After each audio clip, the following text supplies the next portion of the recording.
ಇವತ್ತು 32ನೇ ವಾರ್ಷಿಕೋತ್ಸವ ಸಿದ್ದಬೈರೇಶ್ವರರು ಮತ್ತು ಕಲ್ಯಾಣೋತ್ಸವ ಮಾಡ್ತಾಯಿದ್ದೀವಿ.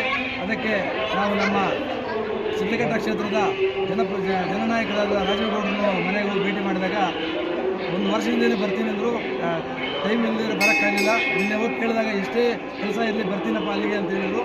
ಬಂದು ಇವತ್ತು ನಮ್ಮ ಕಾರ್ಯಕ್ರಮದಲ್ಲಿ ಭಾಗವಹಿಸಿ ನಮ್ಮ ದೇವಸ್ಥಾನಕ್ಕೆ ಅನೇಕ 2 ಲಕ್ಷ ರೂಪಾಯಿ ಧನಸಹಾಯ ಮಾಡಿದ್ದಾರೆ. ಅವರಿಗೆ ನಮ್ಮ ದೇವರ ಪರವಾಗಿ ನಮ್ಮೆಲ್ಲ ಕುಲಬಾಂಧವರ ಪರವಾಗಿ ಧನ್ಯವಾದಗಳು.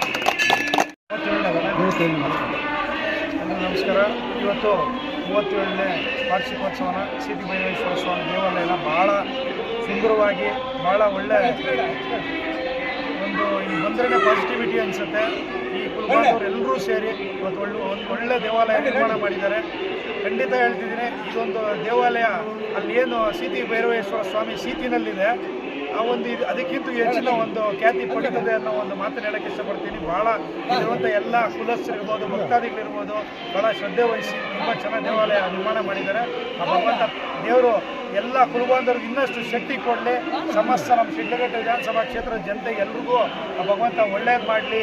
ಸಕಾಲಕ್ಕೆ ಸರಿಯಾಗಿ ಒಳ್ಳೆ ಮಳೆ ಆಗಲಿ, ಒಳ್ಳೆ ಬೆಳೆ ಆಗಲಿ, ರೈತಾಪಿ ವರ್ಗ ಎಲ್ಲರಿಗೂ ಕೂಡ ಭಗವಂತ ಅನುಕೂಲ ಮಾಡಿಕೊಡಲಿ ಅಂತ ಒಳ್ಳೆಯದಾಗಲಿ. ನಮಸ್ಕಾರ, ಧನ್ಯವಾದ.